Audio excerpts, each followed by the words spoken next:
Halo adik-adik, sebelum bersama-sama kita mau mengikuti ibadah gereja anak Holy Kid, hari ini Kak Yunus akan memberitahu panduan untuk mengikuti ibadah gereja anak.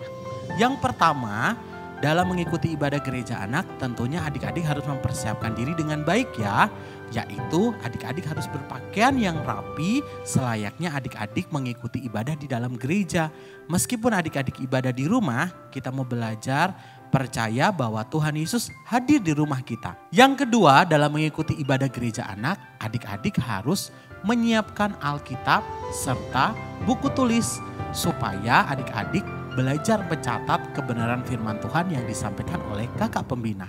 Yang ketiga, buat papi dan mami harus mengawasi anak-anaknya dalam mengikuti ibadah. Harus dampingi dengan baik supaya mereka belajar beribadah dengan baik di rumah. Yang keempat, setelah mengikuti ibadah, adik-adik harus mengirimkan foto atau video bahwa adik-adik sudah mengikuti ibadah gereja anak. Oh iya, jangan lupa ya mengumpulkan setiap tugas, baik itu mengirimkan video ayat hafalan ataupun tugas-tugas yang lain yang diberikan oleh kakak-kakak pembina. Oke, demikianlah panduan yang Kak Yunus sampaikan hari ini. Yuk bersama-sama kita mau siapkan hati kita mau beribadah kepada Tuhan.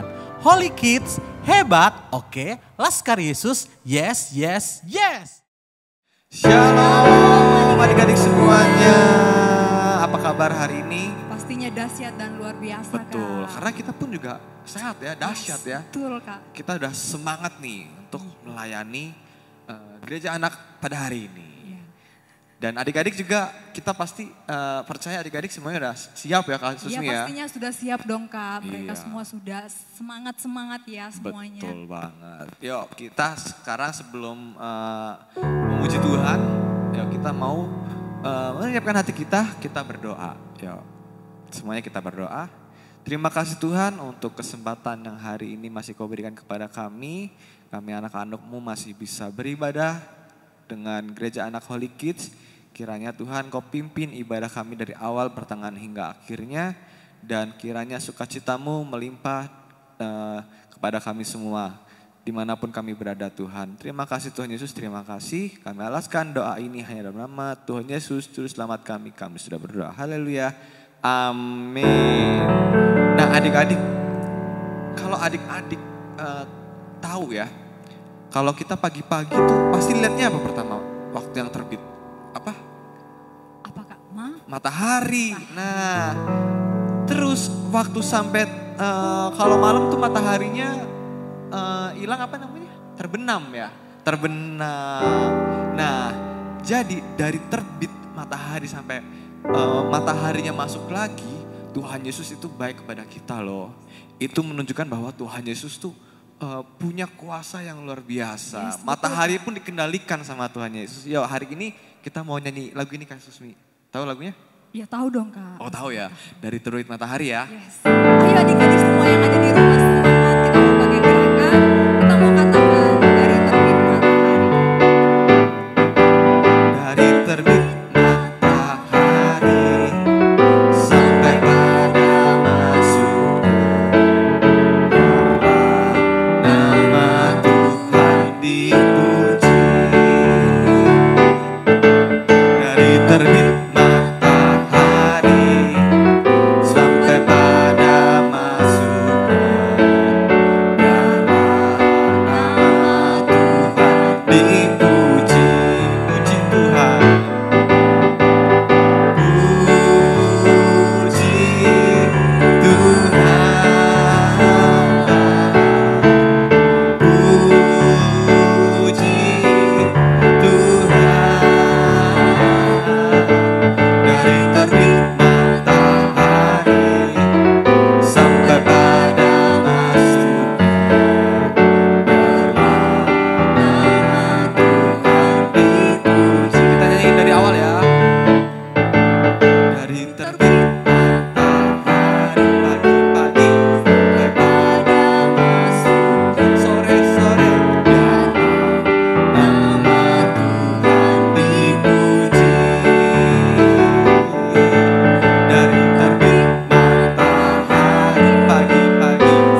dipermuliakan Kak Yes, Susmi. betul, Kak. Amin. Kita harus terus memuji Tuhan. Betul. Selain itu, kalau Kak Susmi lihat dari pagi sampai malam ya, sampai matahari itu terbenam, kita melihat bahwa Tuhan Yesus baik. Ya sangat baik dong Kak. Terus Tuhan Yesus baiknya tuh setiap hari apa sih? Setiap hari. Oh, setiap hari? Iya setiap Oh, hari. Jadi mau hari Senin, Hari. Selasa, semuanya ya? Iya baik dari hari Senin, Selasa, Rabu, Kamis, Jumat, Sabtu, Minggu Tuhan Yesus tetap Baik. baik. Tapi kenapa baik? Sampai hari Minggu. Karena harinya Tuhan. Ya. Betul ya? Kita mau nyanyi lagu hari ini harinya Tuhan.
penyertaan Tuhannya Kak Susmi.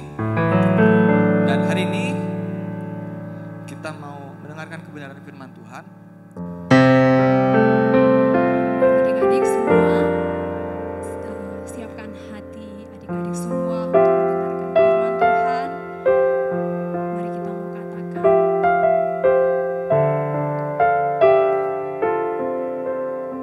terima kasih Tuhan, terima kasih.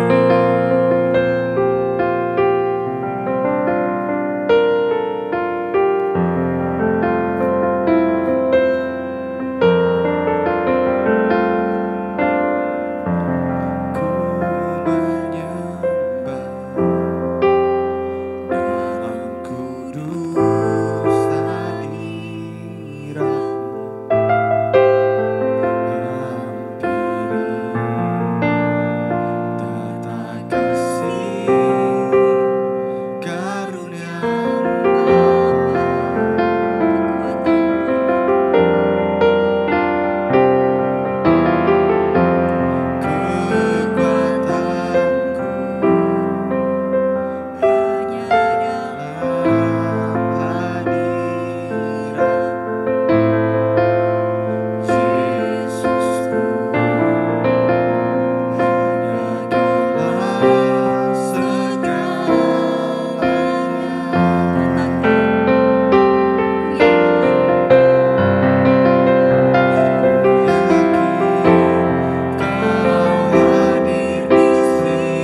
Yes, yes, yes, yes, yes, yes, yes.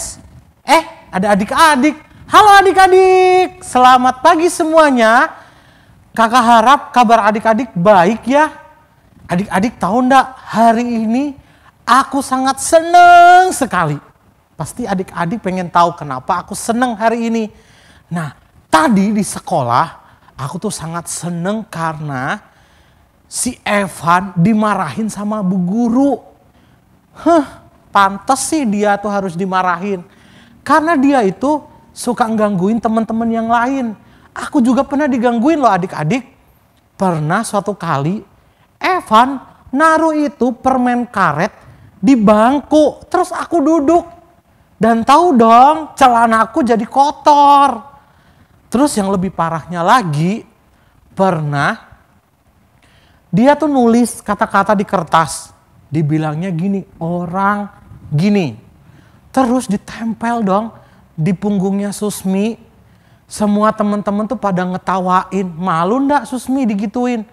Nah tadi itu aku tuh seneng banget. Karena apa? Karena Evan ketahuan ketika dia mau naruh permen karet di atas bangkunya Jojo. Terus dipanggil deh sama bu guru. Terus dimarahin. Aku sih seneng banget kalau dia dimarahin kayak gitu. Cuma aku gak sukanya gini adik-adik. Dia tuh udah nakal. Kemudian dia tuh udah ngerugiin banyak orang. Tapi bu gurunya cuma bilang, lain kali jangan diulangin lagi. Sebel gak sih? Kenapa gak langsung dipanggil orang tuanya ke sekolah? Kenapa harus dikasih peringatan? Kenapa harus dikasih kesempatan untuk Evan harus berubah? Adik-adik pernah gak sih kayak gitu? Punya temen yang menyebalkan seperti itu. Kemudian ketika dapat hukuman, kita tuh pengennya hukumannya harus berat. Benar gak? Bentar. Kemarin hari Minggu, Tante Susi ngasih tahu ke Kak Yunus, ke teman-teman semua. Waktu itu Kak Susi bilang, kalian tuh jangan suka main hakim pertama. Yang kedua, belajar untuk mengasihi. Kak Yunus juga bingung nih, adik-adik. Karena hari ini adalah hari Minggu dan kita beribadah. Oleh sebab itu hari ini kita mau nonton satu film dari cerita Alkitab yang hari ini kita akan belajar bersama-sama. Tentunya Kak Yunus juga belajar juga dari kisah ini. Nanti kira-kira apa yang Kak Yunus lakukan ini benar enggak ya adik-adik?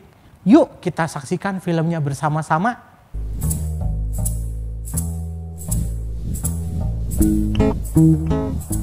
Allah memiliki pekerjaan untuk Yunus, tetapi Yunus sebaliknya tidak menginginkannya.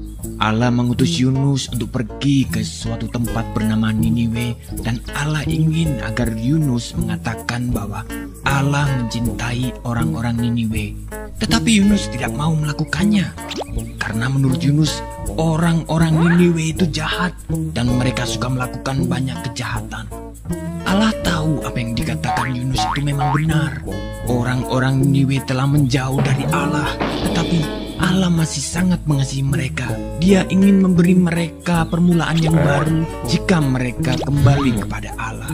Ia akan mengampuni dosa mereka yang begitu banyak.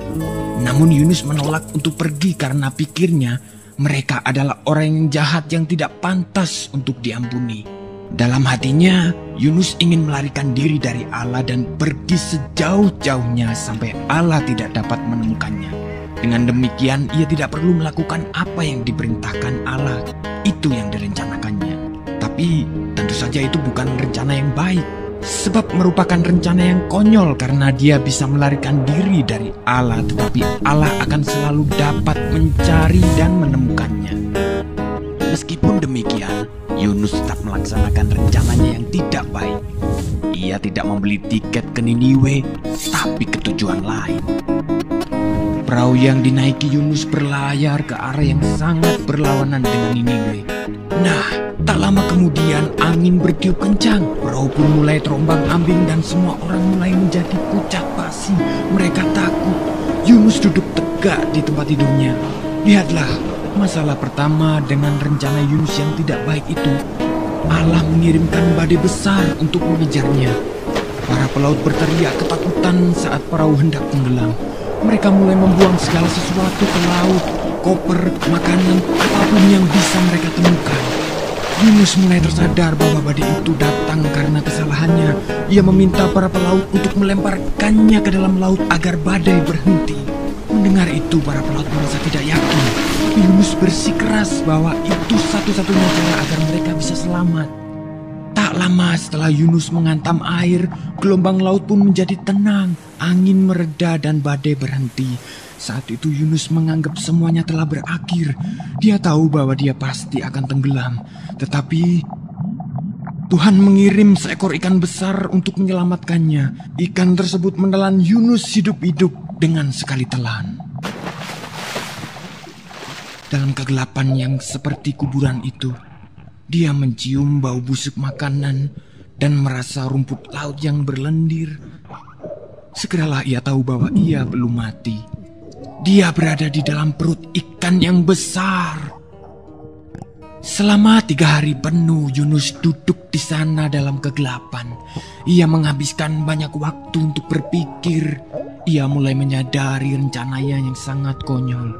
Dia menyesal karena telah melarikan diri dari Allah. Ia berdoa kepada Allah dan meminta agar Allah mengampuninya.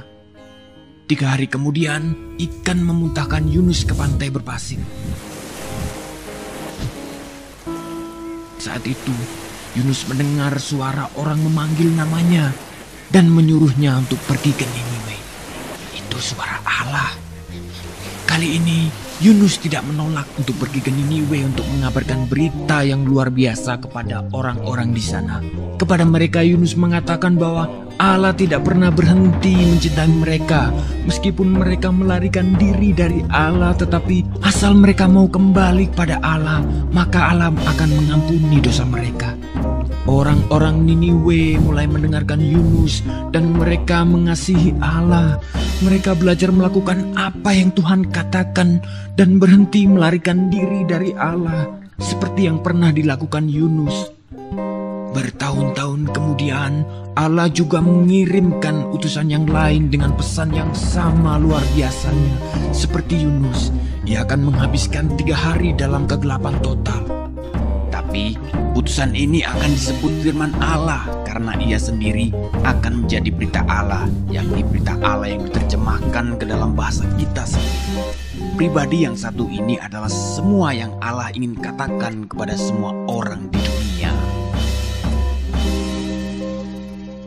Jeng. Nah, itu tadi kita sudah menyaksikan filmnya. Ceritanya tentang siapa? Coba komen di bawah kolom chatnya. Wah, semuanya jawaban bener nih. Yaitu tentang Yunus. Wah, bukan Kak Yunus ya, tapi Yunus dalam cerita Alkitab. Tadi adik-adik sudah menyaksikan bersama-sama bagaimana Yunus ini diutus oleh Tuhan ke kota apa? Iya benar, ke kota Niniwe. Tapi Yunus tidak mau pergi ke kota Niniwe, tapi perginya ke kota Tarsis. Dalam perjalanan, singkat cerita, terjadi badai yang sangat besar sekali. Perahunya terombang-ambing adik-adik. Kemudian kaptennya bilang semua barang-barang dibuang, diturunkan. Tapi perahunya masih tergoncang-goncang gitu. Nah, akhirnya mereka buat kesepakatan untuk membuang undi dan Yunus yang kena. Kemudian apa? Yunus dibuang atau dilempar ke laut. Kemudian datang seekor ikan yang besar sekali. Memakan Yunus, menelan Yunus hidup-hidup. Ternyata Yunus tidak mati. Yunus hidup di dalam perut ikan.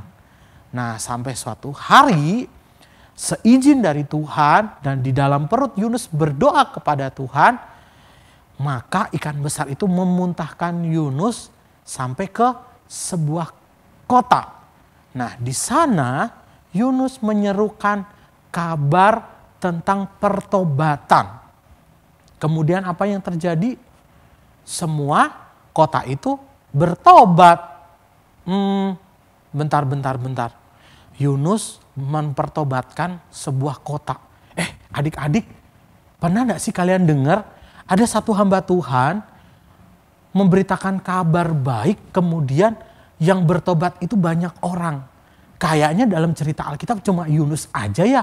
Sampai satu negara, satu kota semuanya bertobat. Bahkan rajanya menyuruh seluruh orang, bahkan seluruh ternak untuk berpuasa. Mereka memakai pakaian kabung. Wah, hebat sekali ya Yunus ya. Nah, ketika Yunus sudah melakukan itu, kira-kira Yunus bersukacita enggak ya? Yuk kita mau baca di dalam kitab Yunus pasal 4 ayat yang pertama. Yunus pasal 4 ayat yang pertama dikatakan firman Tuhan, tetapi hal itu sangat mengesalkan hati Yunus, lalu marahlah ia. Dengan judul firman Tuhan hari ini adalah Jangan Marah, dari kitab Yunus pasal 4 ayat yang pertama. Nah, respon yang ditunjukkan oleh Yunus adalah Yunus marah sama Tuhan adik-adik. Kok bisa ya? Padahal lewat hidup Yunus, orang-orang di kota Niniwe itu bertobat kepada Tuhan. Tapi responnya Yunus kok menjadi marah ya? Kenapa sih kok Yunus kok marah? Ada beberapa alasan adik-adik. Yang pertama, kota Niniwe itu adalah kota yang sangat jahat pada waktu itu. Jahatnya gimana Kak Yunus? Jahatnya adalah kota ini pernah menyerang Israel. Jadi diajak berantem, diajak perang. Bahkan saking kejinya dalam Alkitab dikatakan keji sekali. Pokoknya bangsa ini tuh bangsa yang keji, yang ditakuti. Bahkan ketika mereka menjajah sebuah daerah, mereka ini memperlakukan orang-orang pada waktu itu tidak manusiawi adik-adik. Ngeri deh. Bahkan Kak Yunus pernah belajar nih, sekalian kita belajar ya. Orang Niniwe ini ketika menyiksa musuhnya sampai dikulitin loh adik-adik. Nggak kebayang deh itu kayak apa. Kemudian tidak hanya sekedar itu. Bahkan ada yang kalau diceritain pokoknya ngeri aja. Kak Yunus gak mau cerita panjang-panjang. Pokoknya orang Niniwe ini adalah orang yang sangat jahat, yang sangat keji, bahkan yang sangat bengis pada waktu itu. Makanya ditakutin oleh bangsa-bangsa yang lain adik-adik.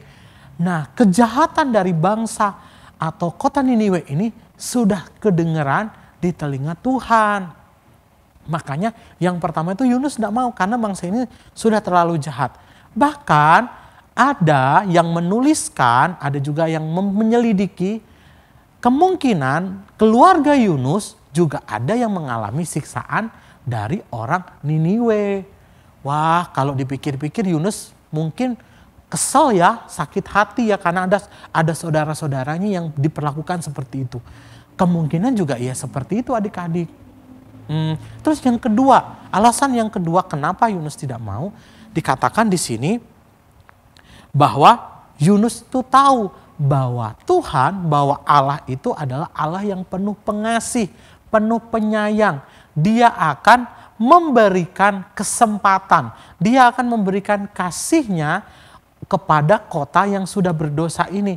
Makanya Yunus bilang, saya percaya bahwa Engkau adalah Tuhan yang mengasihi, bahwa Engkau adalah Tuhan yang mengampuni. Yunus sudah tahu pribadinya Allah. Nah, terlepas dari hal itu adik-adik, Kak Yunus mau kasih tahu nih buat adik-adik semua, apa yang dilakukan oleh Yunus ini adalah sesuatu hal yang salah. Kenapa? Karena berbicara tentang pengampunan, berbicara tentang kasih, itu adalah kehendaknya Tuhan. Itu adalah kehendaknya Allah kita. Jadi Yunus ini tidak boleh mendahului atau Yunus ini tidak boleh memaksakan keinginannya untuk Allah melakukan apa yang dikehendaki oleh Yunus. Jadi Tuhan akan melakukan sesuatu perbuatannya sesuai dengan kehendaknya Tuhan. Nah, pikirnya Yunus apa adik-adik? Ya mungkin kalau di dalam pikiran Kak Yunus nih, mungkin Yunus sudah bilang gini, udahlah mau dimusnahkan.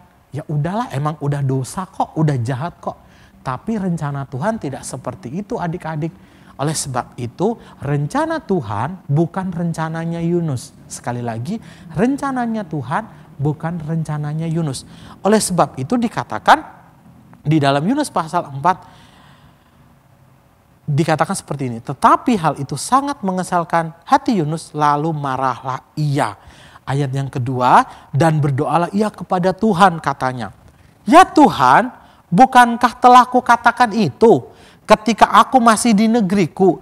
Itulah sebabnya aku dahulu melarikan diri ke Tarsis. Sebab aku tahu bahwa Engkaulah Allah yang pengasih dan penyayang, yang panjang sabar dan berlimpah kasih setia, serta yang menyesal karena malapetaka yang hendak didatangkannya. Jadi Yunus itu udah tahu bahwa Allah ini adalah Allah yang penuh kasih, Allah yang panjang sabar. Tapi ingat adik-adik apa? Rencana Allah bukan rencana Yunus. Allah menghendaki supaya kota Niniwe ini bertobat, berbalik kepada Allah. Apakah yang dikehendaki Yunus terjadi? Tidak. Tetapi kota ini bertobat kepada Tuhan. Nah, adik-adik, sering gak sih kita ini suka pengennya itu seseorang yang merugikan kita itu harus menerima ganjaran atau menerima sesuatu hal yang setimpal, yang berat apa yang pernah dia lakukan dalam kehidupan kita. Seperti contoh tadi Kak Yunus waktu datang pertama, pengennya sih Kak Evan sih dapat hukuman dari gurunya sih yang berat nih. Karena udah ngerugiin, udah naruh permen karet, udah nempelin kata-kata orang ke Susmi. Tapi cuma dikasih kesempatan. Pengennya Kak Yunus sih Evan harus dihukum seberat-beratnya. Tapi apa kata bu guru? Evan dikasih kesempatan untuk berubah. Nah, kehidupan kita juga sama adik-adik. Kita tidak boleh menghakimi orang yang sudah merugikan kita. Meskipun kita dirugikan, meskipun kita disakiti, kita belajar untuk apa? Untuk memberkatinya. Untuk apa lagi? Untuk menyatakan kebaikan kita dalam kehidupannya. Nah, ada ayat hafalan di dalam Lukas 6 ayat 27. Ini perkataan Tuhan Yesus buat kita. Tetapi Lukas 6 ayat 27, tetapi kepada kamu yang mendengarkan aku, Yesus berkata, aku berkata, kasihilah musuhmu, berbuatlah baik kepada orang yang membenci kamu. Sekali lagi ya, Lukas 6 ayat 27. Tetapi kepada kamu yang mendengarkan aku berkata, kasihilah musuhmu, berbuatlah baik kepada orang yang membenci kamu. Jadi di dalam Lukas 6 ayat 27 ini adalah ayat hafalan buat kita semua. Nah, adik-adik, ada PR buat kita, adik-adik di rumah, selain menghafalkan ayat ini, Lukas 6 ayat 27, adik-adik harus memberikan sebuah kesaksian. Kesaksiannya apa? Kesaksiannya adalah, seumpama contoh, tadi Kak Yunus tuh kesel sama yang namanya Evan. Kak Yunus belajar hari ini, Kak Yunus berkata, aku mau mengasihi Evan meskipun Evan sudah merugikan aku. Jadi adik-adik membuat video ya, menceritakan pengalaman adik-adik ketika adik-adik diperlakukan yang tidak baik, tapi adik-adik mau mengasihinya. Nah, pengalaman itu bisa kalian baca, bisa kalian tulis, kemudian di video atau di foto kirim ke kakak-kakak pembina. Jadi ada 2 PR. Yang pertama adalah menghafalkan ayat hafalan. Yang kedua menceritakan pengalaman kalian. Nanti pengalaman ini akan dibaca oleh kakak-kakak sebagai referensi atau sebagai pengalaman kalian. Dan kakak-kakak akan membantu di dalam doa untuk kalian belajar mengampuni, mengasihi teman-teman kalian. Oke adik-adik. Dan hari ini Kak Yunus juga mau putuskan untuk Kak Yunus tidak membenci Evan. Meskipun Evan sudah merugikan Kak Yunus. Nanti Kak Yunus juga akan bilang ke Susmi, ke teman-teman yang lain untuk kita belajar untuk mengasihi Evan. Yup adik-adik, hari ini Kak Yunus akan memberikan pengumuman buat kita semua. Pengumuman yang pertama, Kak Yunus dan kakak-kakak yang lain mengucapkan selamat ulang tahun kepada adik-adik yang berulang tahun di bulan Agustus. Ada siapa aja ya?